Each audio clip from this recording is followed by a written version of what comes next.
These are the 41 things I believe in most. And before I read out this framework, it doesn't matter if you are a Muslim, a Christian. It doesn't matter if you're black or white, weak or strong. I think if any man lives true to these tenets, they're going to have a fantastic relationship with life, and also they're going to be a good force and good influence for people around them. And I think that all in all, they're going to enjoy their experience, their human experience, and the people close to them will also enjoy their presence. So that's what this is about. These are the 41 things I believe. I believe that men have the divine imperative to become as capable, powerful, and competent as possible in this life. I reserve my human right to hold my own beliefs and practice them as I see fit, and allow other people the same right to believe and act as they wish. I prefer loving, rewarding, consensual relationships with beautiful, positive, and virtuous women. I believe men and women are different, and that each has their own unique and important strengths and abilities. I believe men have the sacred duty to protect and provide for the important people in their lives. I believe men have the sacred duty to protect the innocence and sanctity of their children, and reserve the right and responsibility to raise their children as they see best to ensure their long-term happiness and success. I believe that men have the sacred duty to raise strong, capable, and honorable sons. I believe that men have the sacred duty to raise kind, feminine, and virtuous daughters. I utterly disapprove of violence within romantic or familiar relationships. I support good and honest governments and will obey their laws. I prefer to only conduct business dealings with trusted and vetted brothers. I believe that a man has the sacred duty to hold true to his word and do exactly what he says he will do. I believe that a man's life is difficult and that he has the sacred duty to become strong to handle such difficulty. I believe men are personally responsible for their actions and for the results they achieve in their lives. I believe in emotional control and the vital need to become disciplined and professional in all things.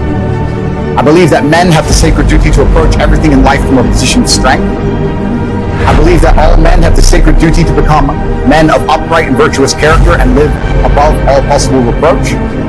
I believe it is incumbent upon me to ruthlessly identify my own weaknesses and limitations, and I eagerly work to overcome them and become more capable in all realms.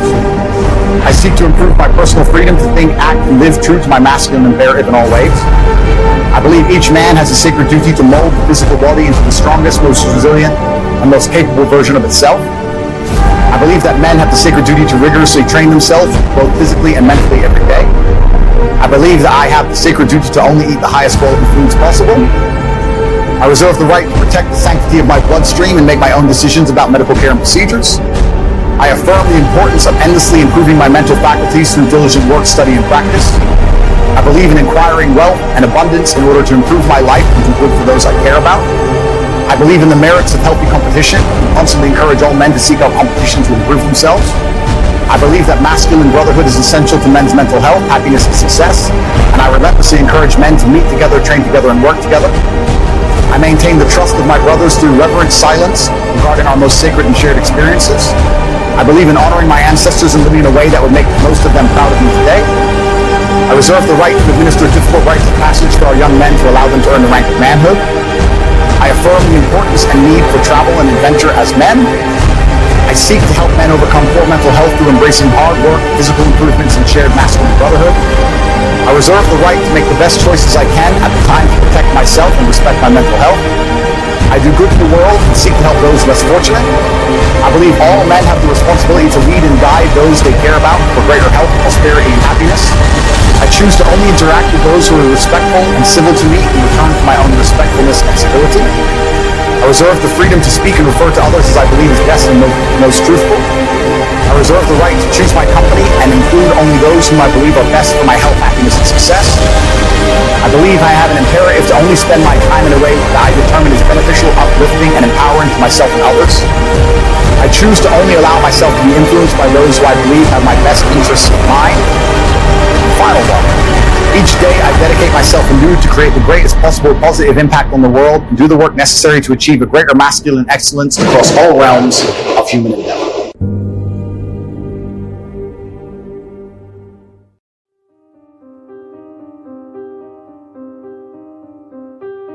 The last 6,500 years reads like this: opportunity mixed with difficulty. We've got a chance to grow like never before, but I'm telling you, there's going to be many enemies that's going to try to prevent us. Whatever threatens you, I'm asking you to threaten it back. Somebody wants to destroy your chances for a good future, walk away if you have to, walk away. I had to leave my family. My family wasn't supporting them. I got to cut my family loose. It's okay. Oh, they all love me now. Everybody get a check every month. So you'll know when it's time to walk away from people. And some people you need to walk away from. The bigger your life gets, everything comes up at the same pace. The more people believe in you or like you, the more people hate you. The only way to avoid it is to stay down. If you lay dead, even the animals won't bite you. And you have to decide, are you so concerned about being bitten, or is there something pumping down inside of you that says, bite me or not, I'm getting up? Now, some of our enemies are on the outside, but here's the most important thing to understand. Some of our enemies are on the inside. There's an old African proverb that says, if there's no enemy within, the enemy outside can do us no harm. Let me give you a quick list. Indifference. You got to do battle with your own indifference, especially if you've accomplished something, extraordinary. Now, somebody says, I got to relax. Here's the key. Not too long. Indecision. Don't let much time go by without making some decisions. The ones that you can make quickly, make them quickly. The ones that take time, take your time. The next one is doubt. I'm asking you to have some faith, have some courage, believe, drive your doubts into a small corner. Don't doubt the future.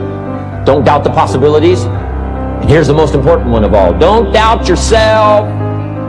See, it's time now. If you want to make this your decade, you've got to start saying yes to your life. Yes to your potential.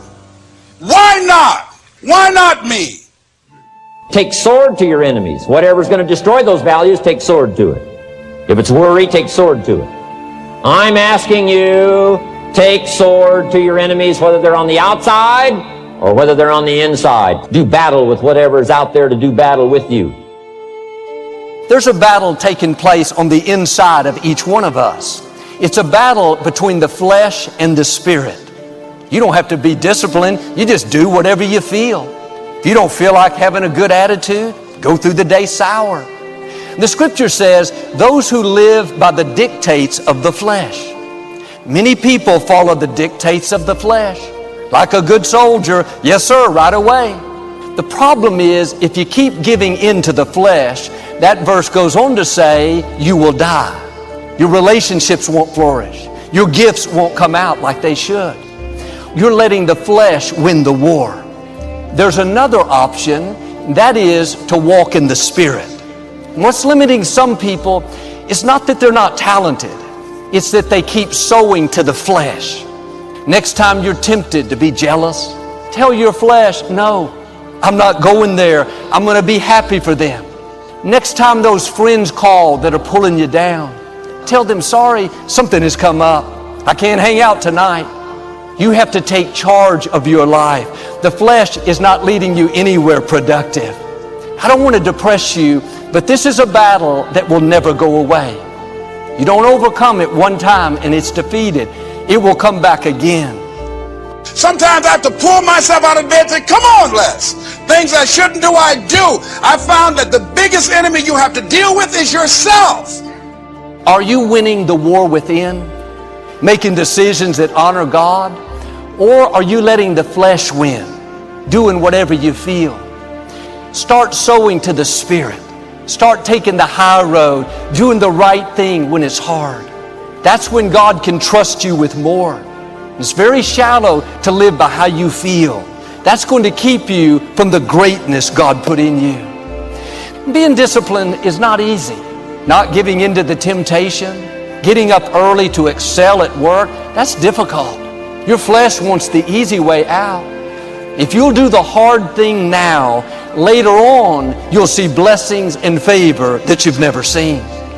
But the flesh always wants instant gratification. If I buy this item I can't afford, if I sleep in and skip work, I'll feel good right now. But it's important to think about later on. Now, I'm not saying we have to be perfect, but we should be growing. Take the flesh off the throne. If we'd start walking by the Spirit, being willing to be uncomfortable, waiting with a good attitude, that's when you're growing. Now, I know there are a lot of battles on the outside, but my question today is, are you winning the war within? Put off the pride. Put off the bitterness. Put off the compromise. But Joel, I'm trying, but I can't control my temper. I can't keep my eyes on the right things. No, quit telling yourself that. Whatever you feed is going to grow. Every time you're offended, you're impatient, you say things you shouldn't, you're feeding the negative. If you'll start starving the bitterness, starving the jealousy, it will get weaker and weaker. God may not totally remove it. This is when discipline steps in. Don't use the excuse, I've tried, nothing has changed. You have the power to overcome. Here's what I've learned. Anything you defeat quickly is not your real enemy. Your real enemy doesn't go away overnight. Some temptations, some desires may not go away. If God doesn't remove it, that means the grace is there to stand strong and deal with it. Ask Him to help you. Ask for His strength. Say, God, I can't do this on my own. God will step in and help you conquer what's holding you back. Don't let Him keep you from your greatness. The force in you is greater than any force that's trying to stop you. Your destiny is too great. Your assignment too important to let the same issues keep you from seeing the new man. I wonder how much higher we would go if we'd start saying no to the things that are holding us back. Put the old man down and put on the new you, the free you, the happy you, the victorious you. Don't let the flesh dictate your life. Let the Spirit rule. You can win the war within. Whatever you know is holding you back, this is the time to make a change. You got to redefine yourself. What has to change about you? What is it about you right now that you've got to leave this behind? Looking at where you want to go, what is it that you must do differently? Unless you change the way you're thinking, unless you change your behavior, you're going to continue to produce the results in your life. See, all of us are winners, but some of us are producing results that we don't want. We have the power to change our personal history, changing the direction of our lives, changing our thoughts. So you're the director, you're the producer, you're writing the script, you're the star of your life. Listen, folks, success is hard. It's really hard. There are nothing but difficulties in achieving your goal. We just need to get that part straight. It's not easy. It's hard changing your life. It was very difficult to pick myself up each day believing that I could do it. There were times that I doubted myself. But I got news for you. Having lived in a car for 3 years, being not successful is hard too. Now here's the difference between the two hards. When you are not successful, there are no options. You can't decide where you're going to dinner. You can't decide if you're going on vacation. You can't decide what you're going to eat. On the road to success, it's hard, but it creates options for you. Many of you know that God will make things uncomfortable to get you out of your comfort zone, to put you in a place of purpose and destiny where you can stretch your gifts that you didn't even know you had, to rise to the height of your calling and soar above your adversities and fly like the eagle you were created to be. And here's what I want to say to you. For those of you that have experienced some hardships, don't give up on your dream. God has an incredible life for you. But you got to be willing to go through something to get to it. Success ain't free. They ain't passing out money, man. That ain't how this works. You got to go get it. But in order to go get it, you got to want something. You got to have stuff you dream about. Being successful is not an accident. You know what I can't stand when I hear Christians say, if it was a large will, I would have had some money by now. No, you can't dump that on God. You can believe in God all you want, but if you don't work, man, it ain't gonna happen. He said faith without works is dead. I'm just asking you, man, to try something new. Now, you might not want this life. You might not want what it takes to get here. But if you want this life, you got to put in your work.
is down, what's left is right.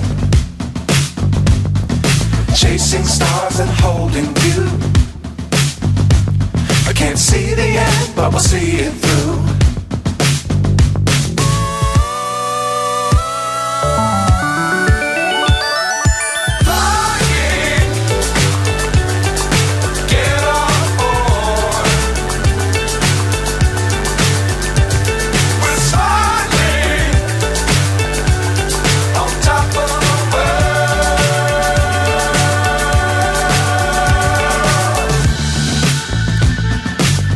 Times don't fly too high.